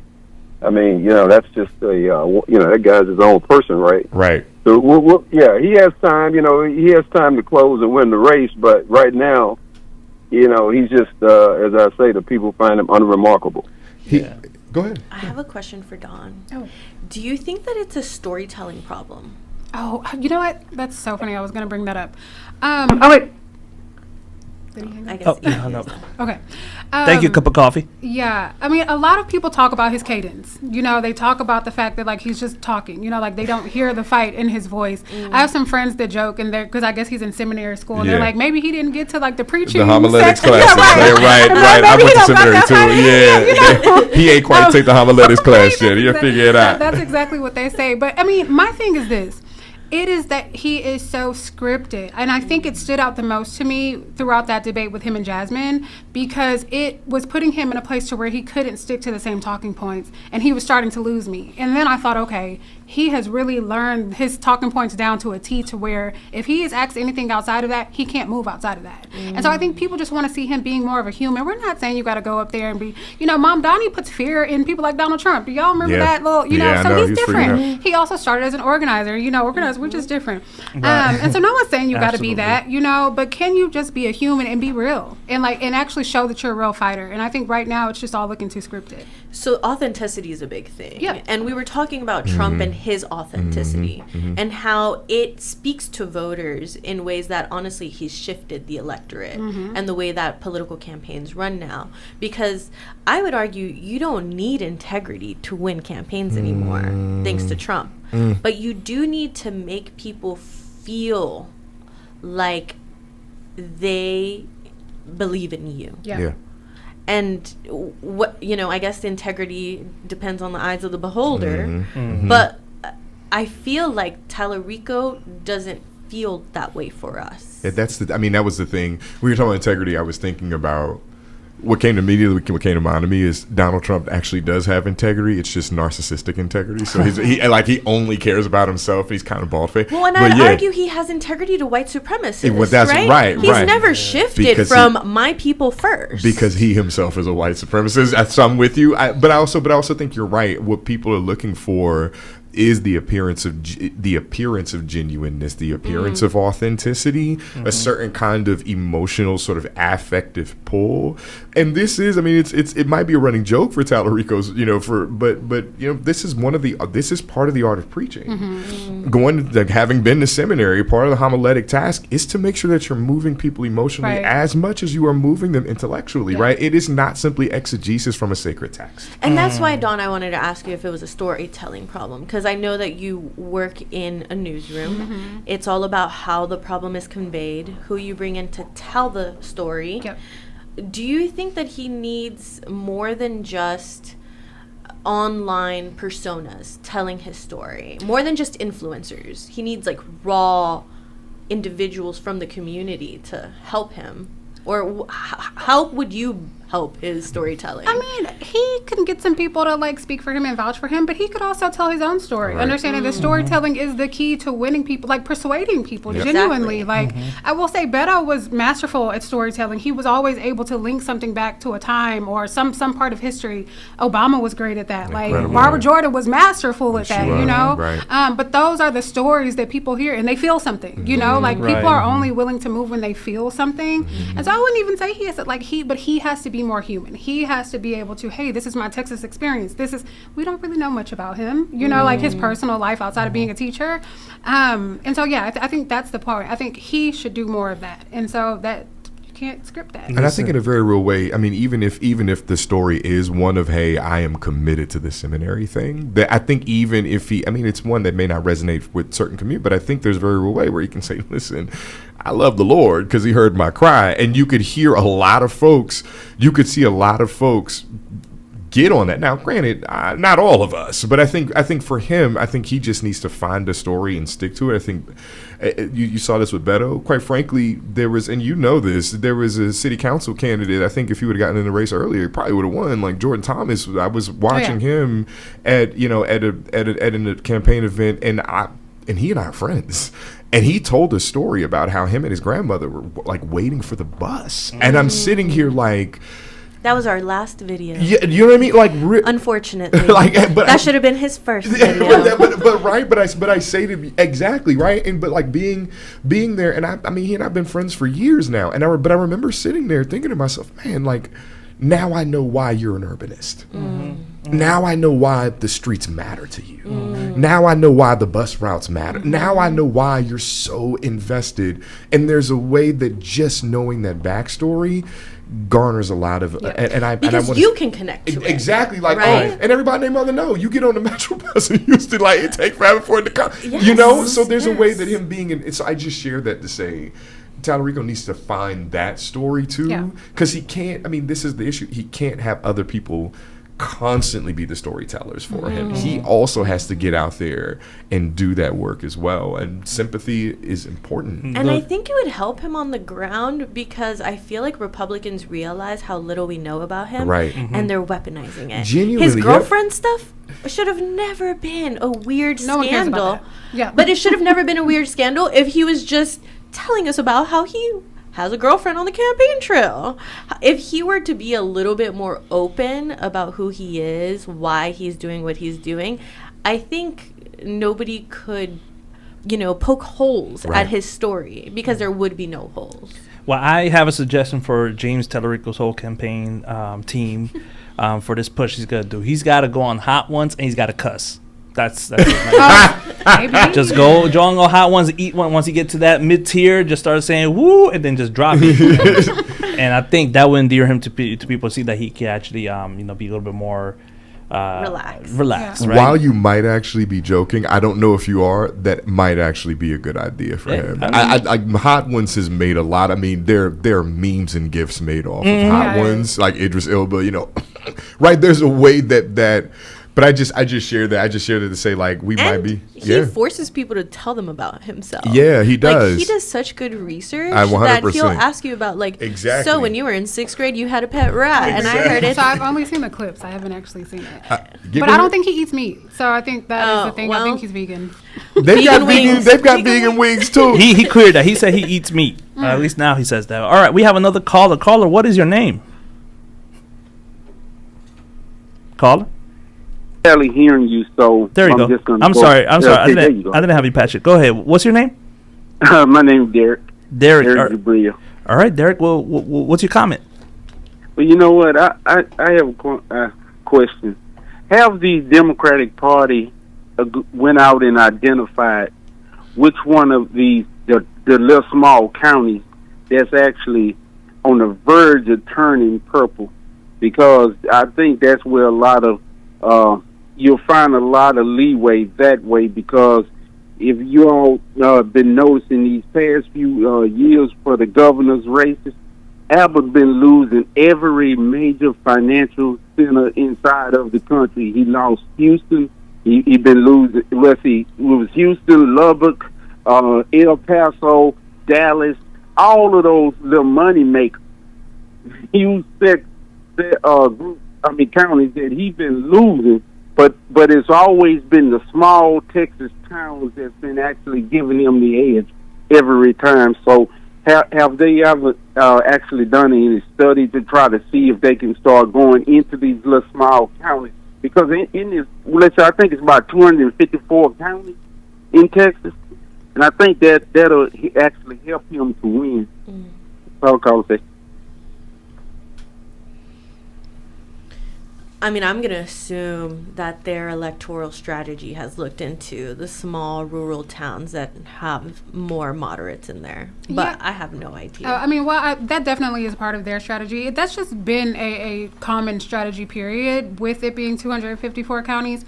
And I will say, with the tour that Tellerico has going on right now, his first or second stop was in Plano. And right now, Collin County is one of the counties that is on the verge of flipping. Also spending a lot of time in Tarrant County, which kind of bounces back between red and blue. Beto was able to flip it blue, then it went back. And so I will say they are being strategic about the counties that seem to be flippable, but that's not my concern. I think that's where his focus does seem to be. I'll give them that, though. Yes, I think that will probably be a good strategy, because let's say, I think with Jasmine Crockett, it was 93% of the black vote that voted for her.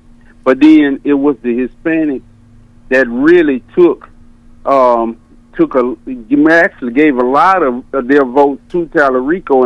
And I do remember, I think it was under the last presidential election, where one of those counties was all Hispanics, but I think it was the Republicans that went and opened up a storefront there in that little town. And then next thing you know is they flipped it red, but it was always a blue county.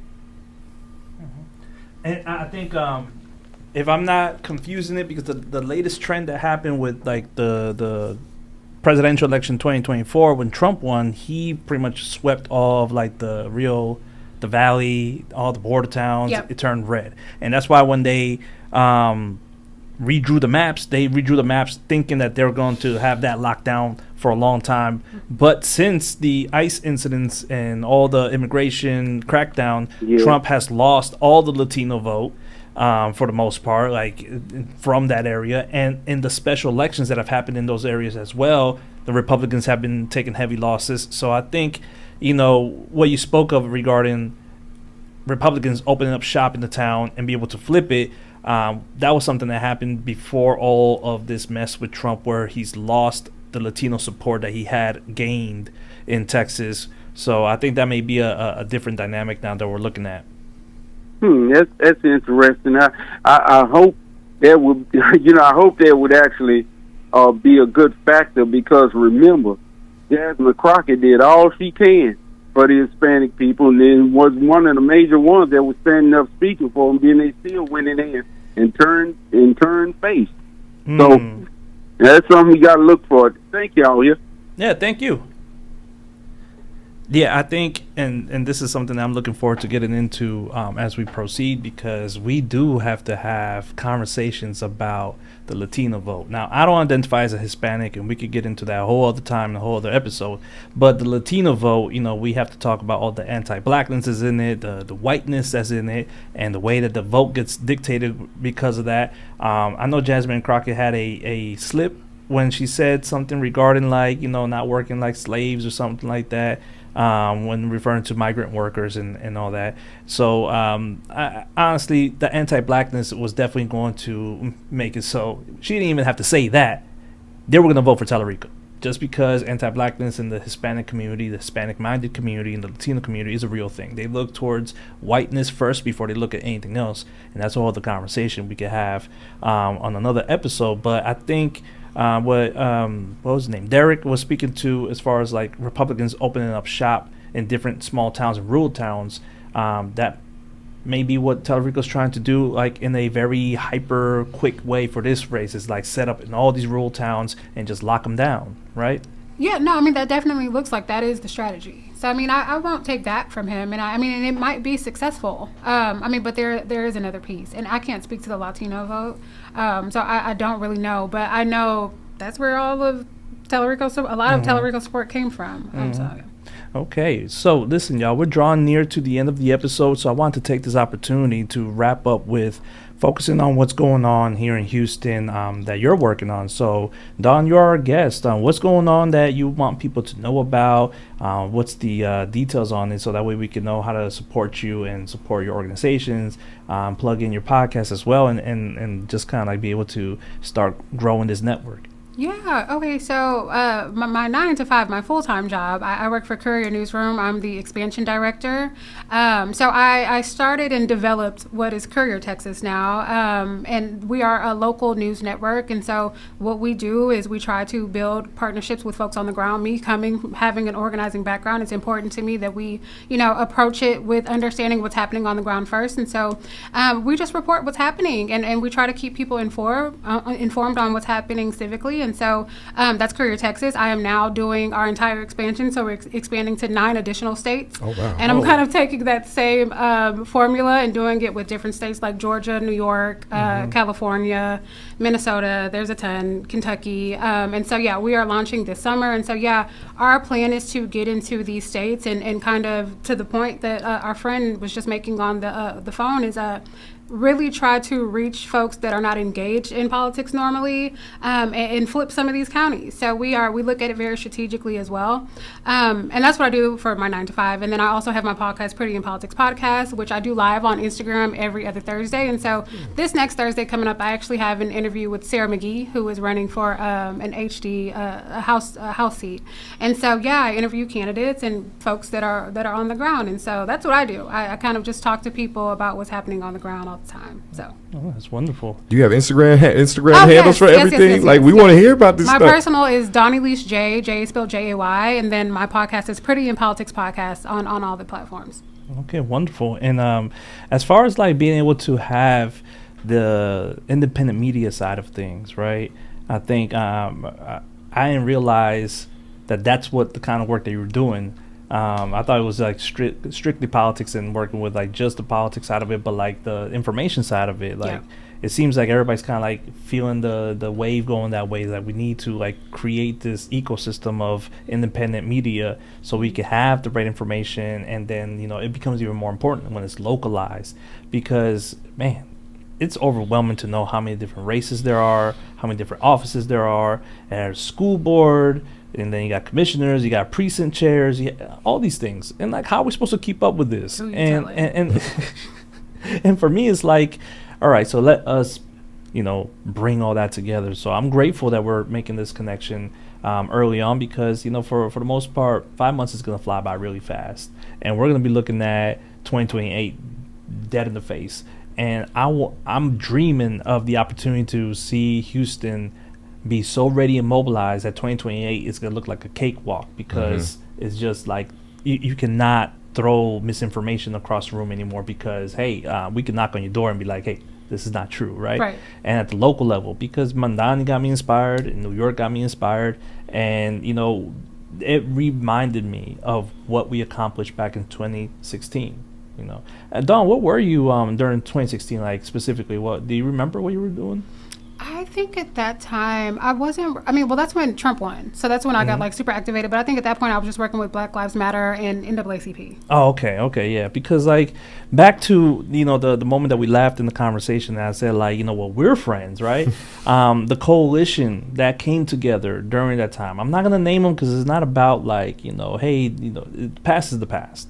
But what happened with that coalition, like the main ones, the ones that people now know as like big organizations or just like more visible organizations, social justice and overall voting mobilization, that we were able to bring together into this coalition. They would put all the logos together and everything that we were doing. And then, Trump won, but Harris County was a blue wave. Yeah. Right? Everybody's like, oh my God, and he broke records. And it was amazing. The coalition did it.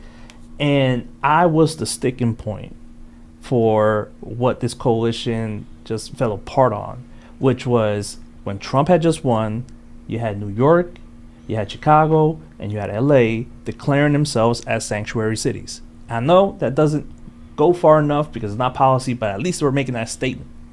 I was looking at the time, and the man's transition, so I also respect what he had to go through. Mayor Turner was not making this statement. He was not saying that. He was not getting in front of Trump and saying Houston's a sanctuary city. There was a Paris conference. There was this announcement for an office that wasn't a new office. It was just renamed, and it's just an information for migrants, for new arrivals. And in that press conference were some of those coalition members organizations, the ones that had some weight to them, the ones that were coming up fast. They were standing shoulder to shoulder with Sylvester Turner, with Sheila Jackson Lee, with Sylvia Garcia, and with all these other politicians. And, I called it out in that moment. Like, you didn't say nothing about Trump. At that time, nobody even said the word Trump. And that's the part that had angered me so much. And the coalition just quickly fell apart because it was like everybody went for their next opportunity. And that's what I hope doesn't get repeated in this, cycle that we're going to go through. That the coalition that we're able to build can sustain and hold integrity.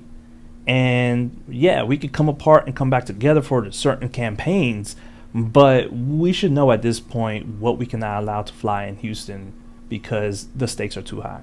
Go ahead. That's why I appreciated what Dawn said when she said we have to hold the elected officials that we put into office accountable. It's not just, okay, they're my ally, and now I don't feel comfortable ever, holding their feet to the fire and actually telling them when they may be making the wrong decisions on behalf of our communities.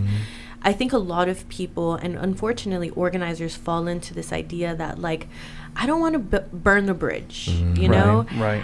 I have this really good relationship with this elected official. I might have even helped them get into power. I want them to continue to help me pass policies.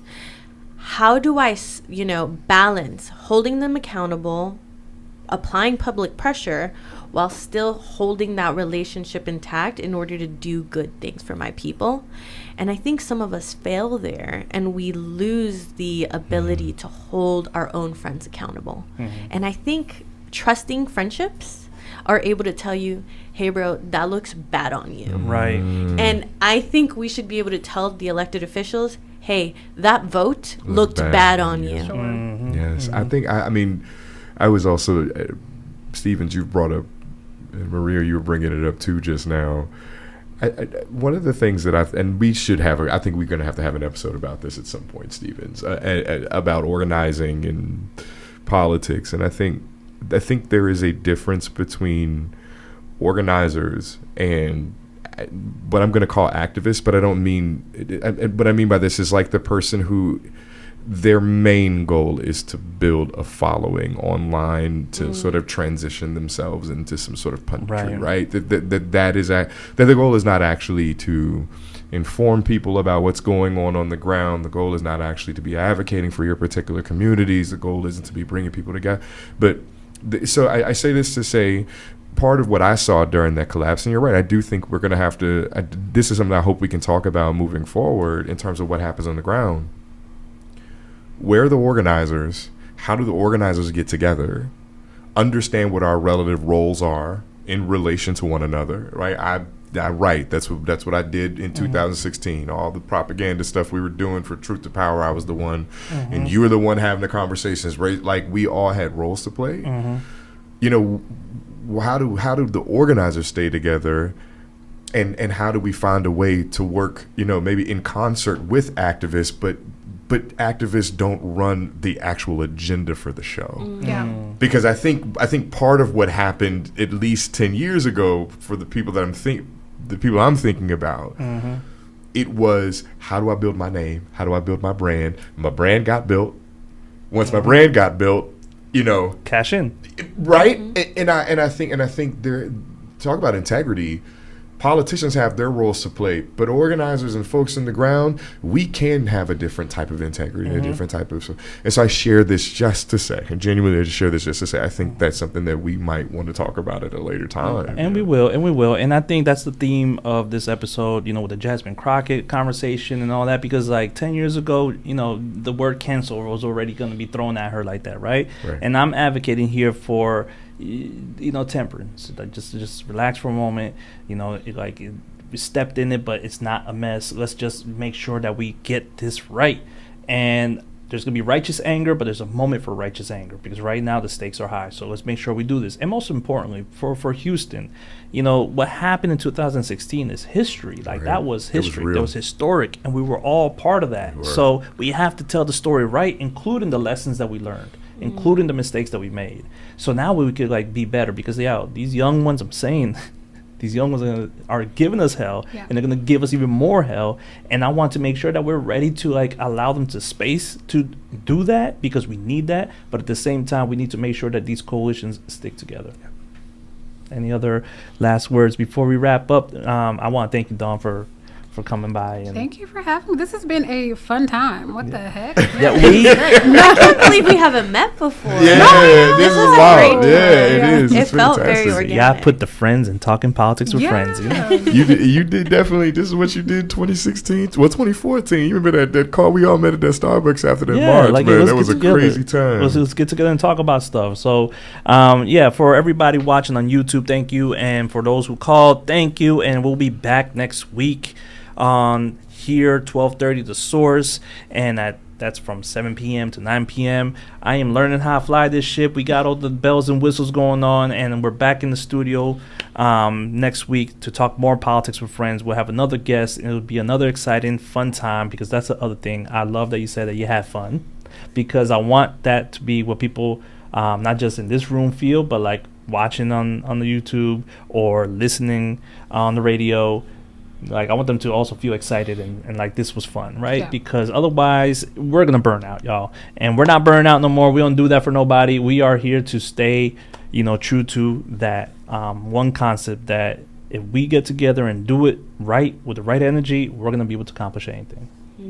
Again, next Thursday, Pretty in Politics podcast is next Thursday. Yes. Next Yeah, Thursday. next 7 Thursday, p.m. 7 p.m. Next Wednesday, 7 p.m. You hang out with us, so we just shouting everybody out before we get on out of here. Right, and look, this episode gonna be on YouTube. People can watch it. I'm gonna put the tags on it. I'm gonna put the promo on IG so people can see the highlights and we'll be able to stay connected.